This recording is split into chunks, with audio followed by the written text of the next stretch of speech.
Oh Muluba, bino bato babimisa mboka na biso Congo. Tama Muluba. Atala nga susu. Taba lolendo ya pamba Muluba. Nga Muluba. E bongo yo? Congolais? Yo Congolais? Bongo soki yo Congolais nga Muluba na zanani. Makambu toza koboya na mboka oyo yango yo. Biso mboka oyo ekufa bandakala. Ba comportement oyo eza ba comportement eutakala. Na yango tolingi unité totonga mboka oyo ensemble. Biso nyonso tosangana po mboka oyo ekende liboso. Botala! Non aux antivaleurs. Non au tribalisme. Non à la haine tribale. Non à la division. Ah! Boyoki! Nga na kei boso na nango ete ya bino na kei. Changement de mentalité. Les alliés à faire yangai. Yayo. Pe ya biso nyonso. Message du ministre près le président de la République. Tindika Télévision, chers internautes, bienvenue dans ce nouveau numéro de Papi Kamwasi, Molobeli ya Fachi Beton Fumu Wadi Tunga, Mwana ya Suka, ya Maman Marthe Kassalu, Motema ya Sphinx. Voilà, l'objet de Salakité, donc on a un petit problème, ça arrive. On a un lobby trop stressé. C'est une vérité, vous avez vous rappelez mon stress est naturel. On a mis maman à émission lobby rataki pour le stress, dans le lobby blague. Mais les lots donc bonne mine, zen, naza bien, en forme. Tous sur la biso masolo ya Congo, masolo ya Mboka, boyoka bien. Bozwa bana comme d'habitude, bolongo la bango, bocha bango quelque part. Kanga ba mujuna na chambre ko badaka docilité kanga la bango kuna pour une émission à Kamwasi qui toko avec beaucoup de concentration ndenge zalaka. Chers internautes, je vous informe déjà Lelo n'a parlé du peuple, ba représentant ya peuple auto bengi ba député malgré peu ba ko décevoir biso bali ko voter ba loi pour la augmentation ya salaire ya ba enseignant pour la gratuité enseignement et simbate mais bazawana pour ba ya ma prestation de serment ba assister ya équipe ya kadima Lelo na palais du peuple. Naza kokende tout droit au but, na kokende ba sommaire tena développement. Naza kokende malamoko malamoko. Le dans les spécial. Chers internautes, Moïse Ayuma. Donc les gens ont dit que Moïse naza Yuma. Yuma ko Fati pour retirer signature et c'est rien nini. Coup de fil outia bakabuya bakabundu bakombata batumbi moto sangweke tina Malawi tina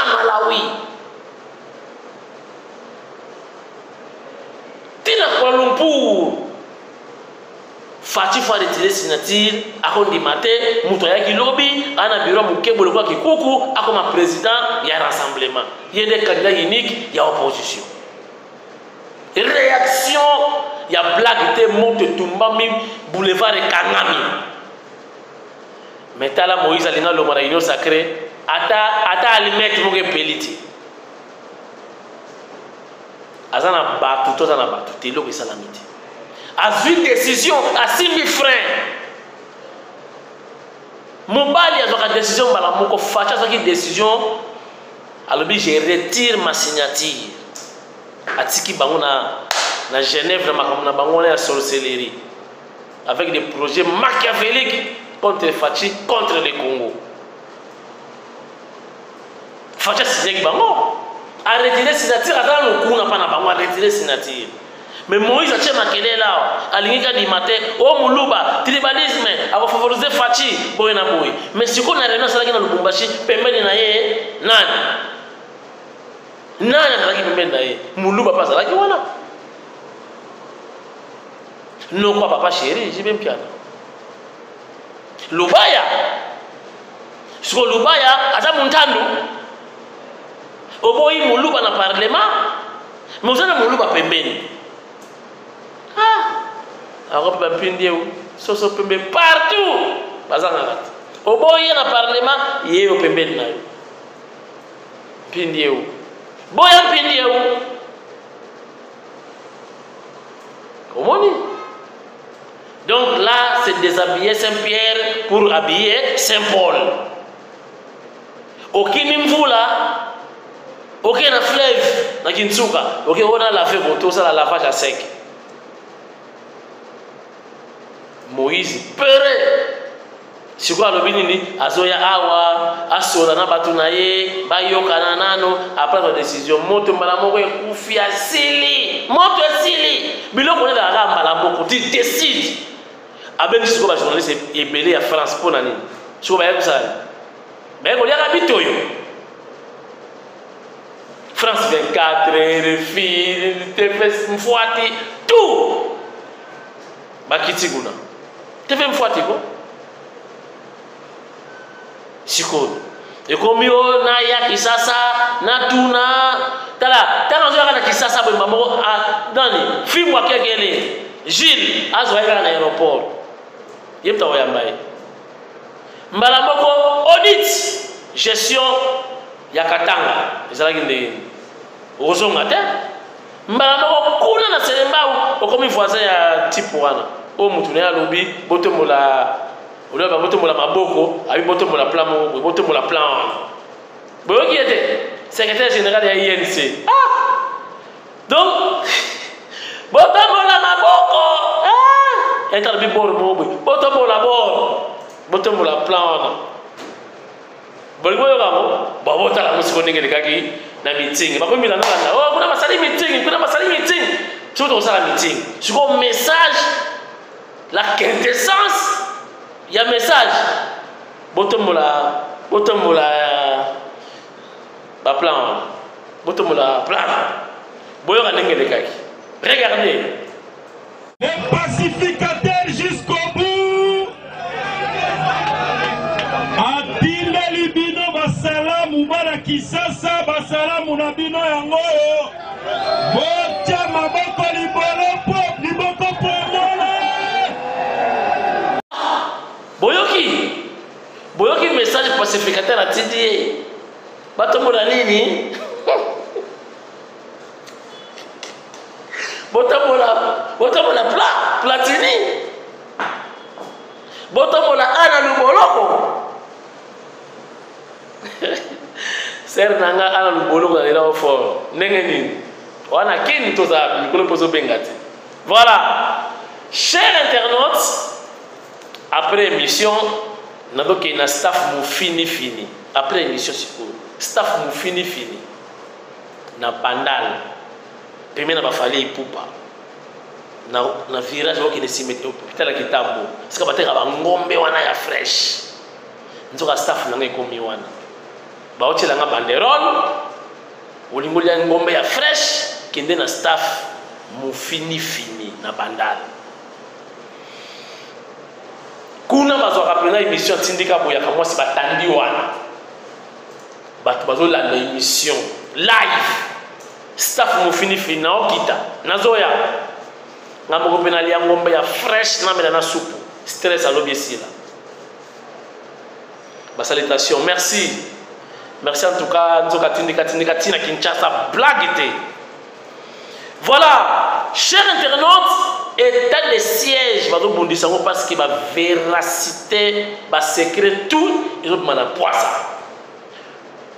Tala, na ba député bazalia, na ba tembele ba groupes armés côté kuna, maman na business la kuna. Moi je ne voulais pas associer les musulmans. Moi j'aime les musulmans, je les aime. Dans la religion na bango, un vrai musulman. Un vrai musulman, mais un faux musulman peut pas comment. Ça la commence à trafic, on peut s'amener qui n'a pas ADF pour un vrai musulman comme Mamoutouté. Un vrai musulman comme Yibelo comme Mamoutouté. Namonaki pire petit à imam, pire petit à cher Demba. mwalimu ebele baki batu na ngai, mais moi je suis chrétien. Mikolo na komi kimbangi c'est pour na kadima. Na kimi catholique pour na bashole. Pour na comportement na bango. Mais ba musulman ba kotiti na ba trafic pour collaborer na ba ADF pour na ba tuerie, ce n'est pas bien. Surtout aux musulmans, yebisa musulman jama mususu yebisa ko sala boité ko boma molimo ya mutu eza bien dit. Mais bakangi na ba musulman ba ko déstabiliser est. Ce n'est pas bien. Ba ndeko nga ba musulman. Je suis chrétien na lingaka bino. Nga na lokene ba suyam mais na za musulman te. Na ke suyam après suyam tant ba pesa ka ba damage wana boye na le na meli poto na ba musulman ensemble ba ka sa ba musulman. Alinga ba musulman mingi ba la respect mais ba musulman musu ba koti na ba cop pour na déstabiliser est. C'est ce que je déplore. Ce n'est pas bon. Vous pouvez savoir mon conseil. Cher Amoran, vous voyez bien, Nambinza Pigeon, Nambinza Kuna. Cher Amoran, Salam alaikum, cher. Vous comprenez? Donc, on a un musulman, mais on a vendu trop de musulmans. On a un terme belé de musulmans. Même après les musulmans, on a eu Fatia, tout ça, on a eu Botika, Bongo, Bossalissa Bongo. Voilà, sans plus tarder, Botala comment, Kangi Batu. État de siège, sur le camp de Bobo Yango, il y a un complice. Et tout ça, la moussala, peut-être, tu vois, mais il n'y a pas de FRDCP, alors ça va s'écrire sur tout. Oh, il y a des gens qui ont les médias, il y a des gens qui ont bomba, il y a des secrets d'État. Merci le chef de l'État Fachi Beton pour l'initiative. Il y a état de siège. Au moment où je vous parle, certainement, le chef de l'État est en l'air. Fachi Airways, Chilombo Airways, Nebolinga Gobenga. Oui, Airways, quoi? Azobima, tu as une solution pour le Congo. À Kenya, il y a 1 milliard. 1 milliard. Si vous avez un critiqué, vous pouvez 100 francs dans la RDC et l'autre. Chilombo Airways, quel est le sous-dit? Quel est le sous? Luka ba moyen, Luka ba partenaire, quel est le mur de lamentation? Plairez, Fachi, plairez les sous qu'on n'a pas Jésus dit. Plairez. Plairez parce que même les collaborateurs à Fachi, mingi, ça s'appelle Fachi. Avant de montrer l'image, chers internautes, Congolais moko azalakana Allemagne. Plus de 25 ans en Allemagne. Il a dit, il y a des mine. Azal entreprise n'a pas import-export. Et ça la foire moko salamakana Allemagne. Foire, il y a une exposition, il y a des minéraux. Chers internautes. Ndeko wana mona ka ba congolais bazalaka te mais à l'époque kala tozalaka po mona ki ba exposer ki ba malakiti moko boye utaki na Zaïre ba komo tu Zaïre ndeko wana kiti na Congo po RDC et participe ka pe na foire wana ya exposition ya ba pierres précieuses a komi na Congo. À côté ici, la lettre, parce qu'il fallait foirer ça là-bas. Et aussi la route, le 25, je crois, il fallait ici là, dans le mois d'octobre, tout ça là-bas. À côté ici, la lettre, la présidence de la République. À côté ici, lettre, et pas le premier ministre. À côté ici, lettre, dans le ministère, il y a mine. À côté ici, tala. Sauf dans le ministère, près le président, à côté de ça, qui t'a yéba qui a monté. Il y a un autre Sabino, hein. Côté nous avons un blocage. Bon, la lettre de la ministre près le président. Comment ministre près le président de la République? Kinshasa Gombe. Ce qui a notifié ministre près le président, pour on a vité sa dossier. Pour ailleurs, le dossier venait donc, on met le valium. Papier, on met le valium. Imaginez donc, papier venant effacé. chef de l'État il baka il côté ndeko wana yena kisasa a coopérer à donner la réponse ata ministre moko répondre yete na lettre kaka ministre moko ya portefeuille reno wana kanga basuki ba maki wana asa moto FDC mutabati lukwebo reno wana mama wana naturel wana ministre ya portefeuille ye kaka moto répondre na ba lettre tout à côté ni na présidence ni pas premier ministre tout va répondre té donc bien on combattre chef de l'État. Comment RDC représenté dans Munich, dans l'Allemagne, tout exposé les minéraux et attirer les investisseurs et attirer les amateurs de minéraux.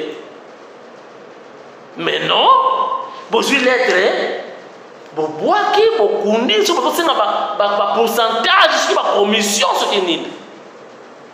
Ou alors, dans l'administration. Donc, vous avez une lettre de est-ce que vous avez une lettre de comme dans le ministère? Ni les salami chers internautes, le monsieur, en attendant ma réponse, il y a gâté. Donc, on appelle merci à maman reine, ministre, il y a portefeuille. Il y a un FDC, mais il y a quand même. Donc, félicitations, maman, son excellence.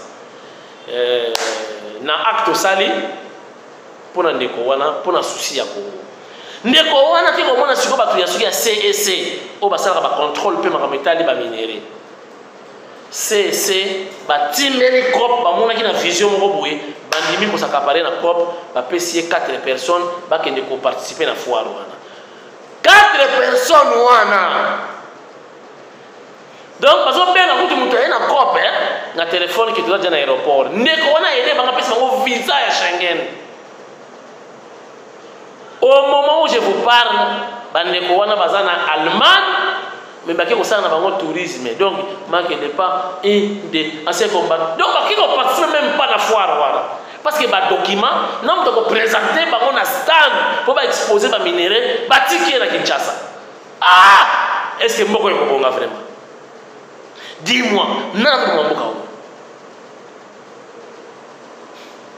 eh Yesu nanga Fatima wa botala ndenge bakangi bato ba sala masolo ya molili en complicité na ba ADF na est izamawa na tindiki bino nanga malembe kama c'est Chilombo tindika Angèle mpumbu Angèle. Oh, yo shoro barabara shikere yo no saka nazomona Angèle Mpumbu na parlement nazomona yekuna za na tribune nazoloba Angèle Mpumbu ko na député na yebisi na ka pe prophète Angèle Mpumbu oh yo shoro nazomona yekuna yo no saka na parler du peuple oh yo batikali oh yo no saka na moni bango na gambela bazoteka matungulu oh matungulu na ndembi Angèle Mpumbu aussi aux l'équipe député loba amen Angèle Mpumbu pesanga amen ya misuni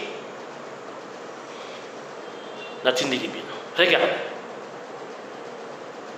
le sien qui était là. Il quitte l'Afrique du Sud, il entre par la porte du Grand Katanga. Et oui, il va se retrouver à Kalemi. C'est à Kalemi qu'il va prendre maintenant la direction pour Béni. Il a été arrêté par vos services de renseignement. Il est en train d'être exploité. Et dans les jours à venir, il sera devant la justice pour nous dire exactement pourquoi il est ici et pourquoi il a été arrêté dans le rang des ADF. Et je profite pour vous dire que son passeport est là. Ce ne sont pas des choses inventées, ce sont des choses réelles. Et comme nous disons, c'est avec de preuves. Son passeport est là, c'est un passeport tanzanien. Sur la liste des arrêtés, mon général, il y a M.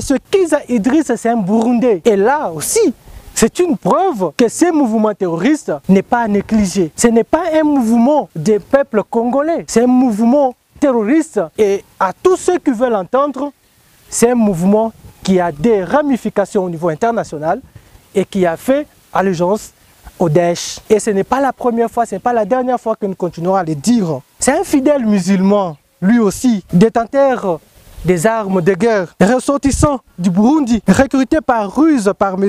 Hassan Omar Moufadiri au mois de juin 2021. Nous avons une dame qu'on appelle Aminata Ali Daïsaba. Elle est là. C'est une maman. Madame est aussi musulmane, comme vous le voyez, arrêtée par les agents secrets à l'hôtel Semoulik avec ses 4 enfants. En attendant les motards des ADF, qui est M. Katembo Bahamoueti Etienne, pour venir récupérer la dame et ses enfants et entrer en brousse à les servir les ADF. Elle était là depuis longtemps. Elle est partie en congé, mais le temps était déjà arrivé pour qu'elle continue le travail. C'est pourquoi, avec ses collaborateurs, motard Etienne, qui a été chargé de récupérer la dame à l'hôtel avec ses 4 enfants pour entrer en brousse. Vous allez comprendre que le mal est tellement profond, mon général. C'est grâce à votre armée, c'est grâce aux services spécialisés, coup de chapeau au service, que nous avons aujourd'hui le bilan très glorieux que nous présentons aujourd'hui à votre population. Ce monsieur, vous le voyez bien, il a risqué sa vie. D'abord, je vous informe, mon général, qu'il est de la nationalité ougandaise. C'est pas un Congolais. C'est pendant les opérations de Moualika, récemment, qu'il a eu une balle de nos forces. Mais comme nous sommes une armée professionnelle, une armée qui respecte les règles humanitaires, nous l'avons mis à la disposition des services sanitaires. Et il n'était pas comme ça les jours où on l'a capturé. Ses collègues combattants terroristes ont fui, l'ont laissé seul. Mais comme l'armée est là pour sauver les vies, on l'a récupéré. On l'a mis à la disposition du docteur, notre docteur militaire, qui l'a traité. Aujourd'hui, il a repris connaissance. Aujourd'hui, il est entre les bonnes mains. Merci. Nous sommes de retour sur ce plateau. Chers internautes de Tindika Télévision, avant de conclure, ou de conclure la vidéo, vous allez discours, il y a haine et outina katanga contre les Baluba. Ce n'est pas bien. Vous avez les Kassai, Bakasai, Bakasai, les Kassai, Batokatanga, Bashilele, Bandibu. Bamongo, Bangwandi, Bangwaka, Batabandundu, Kuna Payi Kongila, Pays sans S, Pabambunda, Banansus, Bambeku, Bambata, Baoyo. Nous sommes des frères, tous sangana pour nous. Quand on a salaire, il va corriger, Kolobate, oh Mouyiruba, oh Mouyaka, oh Yo Mouyaka. Nana Manouani na Kyumba, ministre tout prêt. Ministre tout près du chef de l'État à Pekissi Makambo. Aboui, à l'hôpital dans la unité. Ah non, ça l'émission pour la montagne. Pour la montagne. Non, ça l'émission pour la binonion, na baswa, il fon, nyonso, il y a Kisangani, il y a Katanga, il y a Este, na Goma, na Butembo, na Rutshuru. Vous êtes à la loi. Je suis votre frère congolais. Na sepeli na message wana tena la sabino ngo kala mingi. Donc na zongi buke Moïse azoya na Kinshasa. Asola na bato na ye après azwa décision. Et kotisie mai mo osakanati. Balaki se kada amateur leader azwa décision balamoko. Quand il s'annonce, il se pointe, il décide et il part. Oui, comme il y a des choses. Et puis, et ça, il y a des députés qui ont l'ongouate ensemble. Ils ont l'ongouate. Les députés, ils ont Pierre Yakin. Ok, il y a Tabandé dans la cheta. Dans le bon marché. Ils ont l'ongouate.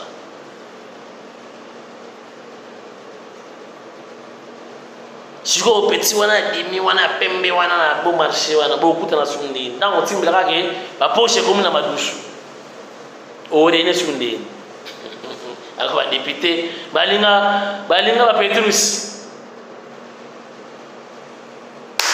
ba DJ ba ko sunde we ba DJ ba DJ ba musique so kotika na boîte il est là l'homme. 10 000 $, c'est quoi? Bah DJ, il va effacer les tableaux. Le boss des boss vient d'effectuer son entrée. Il y a pas français, il y a pas boîte, bah DJ. na faut tu na ba joka ba iba makambo na pas de DJ. Tala, chers internautes, Moïse a l'accès à la limite. Moi, j'ai amouké. Sikoto Zenaye, Ayana Kinshasa, a décidé et s'il est Pégase. Kadi Malilo, alors peut-être seulement Abouo, Pia. Voilà, dans cette émission, il y a Lélo.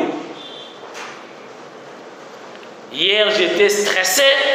Ça arrive, c'est naturel. Lélo n'a pas bien, lobby pe n'a pas bien. Bah salam on a bien nyonso, tous les musulmans, bopé sa bande les musulmans conseillent batika pokota na baje ya pour déstabiliser mboka. Ce n'est pas bon.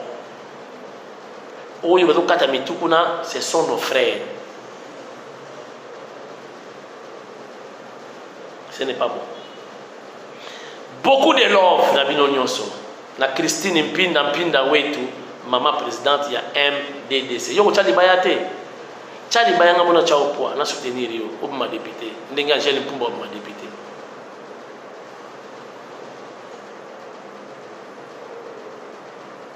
Dengi Mayar Montana Dengi Mayar. Piri mutu nanga les Suédois congolais en séjour à Kinshasa. Dengi Mayar Montana. Adjo la Suba Adjo. Mon papa chéri a sali vidéo, a qui aussi sa balle de match. Enfin, balle de match. Na moni loka to comme pemena ba fête certainement avant décembre, balle de match vous déjà disponible sur le marché des disques. Merci chers internautes, bota la vidéo oyo. Il y a haine, ce n'est pas bon. Émission Nangapé et Sili Awa, Lelo, Nganabino, certainement demain pour les prochains numéros de Tindika avec Papi Kamwa Simolobeli Fati. Moi, Naya Souka, il y a Maman Marthe Kassalo, les coachs. Les coachs. Kassalo Wetu. Moi, Naya. Émission Sili. Lobby. Inch'Allah. Check. Ba jeune ba Grand Katanga tunasema hivi. Tuliona grupe ya ba jeune ba IDPS Bakasai banashimama mubalabala beko na mutukana excellence Moïse Katumbi Chapwe. Beko netuambia sema hii ville haina ville ya Katumbi ni ville ya Bakasai. Depuis quand Bakasai banabeba hii ville inakuwa yabo. Banasaba sema beko na kwabo kule atwene kwenda tashi kumoya tunafika shi tunaanza kuidostoproclamer sasa tunakuwa ba originaire. Ile wakati beko nafanya vile bintu bajua sema ni moto beko naweka. Ni moto beko naweka abajue kile beko nafanya. A partir ya jana tulishirika sana. Kama beko banaume bamushibirie tuko naenda naye fwashi yote mu makomine yote ya Lubumbashi bamushibirie kama beko banaume. Tulianza deja kubambia depuis jana. Bapime tu kujibiria baone vile tuko na ikalaka. Trop c'est trop. Trop c'est trop. Moïse eko kwabo anapasha kutembea fwashi yote anapenda kutembea. Ile tunebaweka en garde. Tunebaweka en garde. Kama banapima ya kweli batetuona shi ba jeune Katanga mu balabala. Njoo pale tunaita ba jeune bote. Banamuke na banaume bamukatanga tukue mkintu kimoya aba bantu aba wanapenda kutuchezea kama banapima tena kumchambula Moïse Katumbi batetuona vile tunaikalaka huyu madame Seya ana hata Seya ni Seya njo ile inaonyesha sema ni Kasai badi muvote ni mugara mule alianza kujisha kama ni Chilombo kama ni nini ile alianza kujisha bana muvote mule il n'est pas élu ya vile ya Likasi alors abata mubeba a représenter ba Katanga c'est impossible. Ile seni yabo vile tulifuata ni seni moya ya kufa sana ya koteri moya paka ya Bakasai. Non, là on ne peut pas accepter. On ne peut pas accepter ça. Et aussi tulimfuata président de la République anakuya anaichika kusigner, il a dit à sa qualité il a signé mais ataona tutautiliser tous les moyens constitutionnels de manière à ce que tubare passage puis le seni iko ya kabila moya seni paka ya Bakasai shia tutaichika bile. Alors ndio ile tunapenda kuambia communauté internationale na communauté nationale que ile bintu biote beko nafanya kuseni bile habitapita na bale ba jeune ba IDPS kama beko banaume ba